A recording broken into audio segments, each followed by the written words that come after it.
আমি বুঝি না হুজুররা কয় টাকা বেতন পা সব সময় দিন নতুন নতুন পাঞ্জাবি গায়ে দেয়। কালি তাই নাকি হুজুর দেখলাম আজকে বউ নিয়ে মার্কেটে গেল। হুজুরের বউলে মার্কেটে গেল মানে হুজুরের বউর মুখ কি করলো নাকি?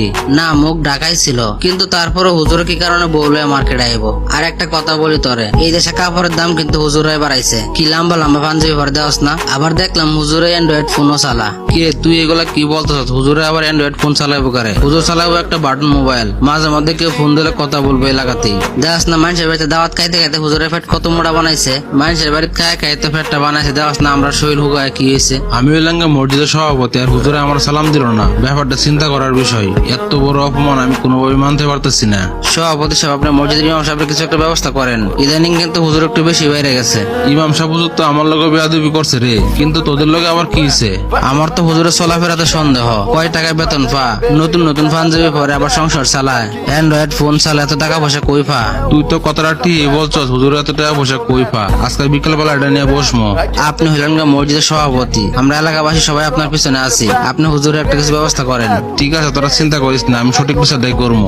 সেক্রেটারি হলো একজন পরহেজগার ব্যক্তি, এরা যদি বিচারে ডাকে তাহলে কিন্তু ফলাফল বেশি একটা ভালো হইব না। হ্যাঁ না রাখলেও তো হইব না, তুই চিন্তা করিস না। হ্যাঁ আমি ঠিক করবো না। ইমাম সাহেবরা যদি আমরা বের করে দিই তাহলে তো আমাদের দোষ হইব। ইমাম সাহেবের নামে এমন কিছু কলঙ্ক দিমু, ইমাম সাহেব নিজ ইচ্ছে বাইরে চলে দেবো। সভাপতি সাহেব আপনি বলেন আমার কি অপরাধ?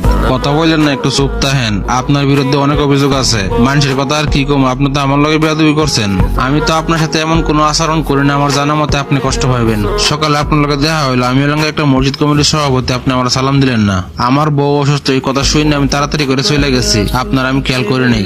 অভিযোগ তো মাত্র একটা দিচ্ছি, আরো অনেক অভিযোগ আছে আপনার নামে। আর কি অভিযোগ আছে? কিরে তোদের কি কি অভিযোগ আছে কমিটির সামনে বল।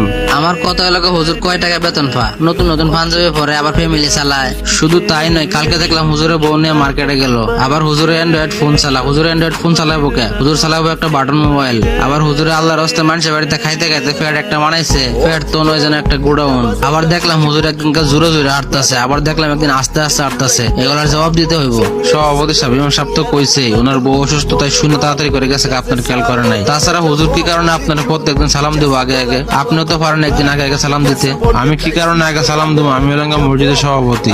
রাখেন মে আপনার সভাপতি। আপনি যদি হুজুরদেরকে সম্মান করতে নাই পারেন তাহলে আপনার সভাপতি হওয়ার যোগ্যতাই নেই। আর তোমাদের অভিযোগ হুজুর নতুন নতুন জামা পরে, টাকা পয়সা কই পা? আচ্ছা সভাপতি সাহেব, আপনি বলেন তো দিয়ে হুজুরে আমরা কয় টাকা বেতন দেই? কত? আর 6,500 টাকা দেই আর কি।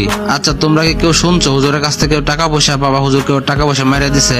না, এখন পর্যন্ত এমন কোনো কিছু শুনি নাই। তাহলে এখন তোমরা ভাবো আমরা এই কয় টাকা বেতন দিই হুজুরে, হুজুর নতুন পাঞ্জাবি গাই দে, ফ্যামিলি চালা, এটা দেখে আমাদের মতন কিছু লোকের সহ্য হয় না। আর তোমরা বলতেছো হুজুরে কি কারণে অ্যান্ড্রয়েড ফোন চালা? ও তোমরা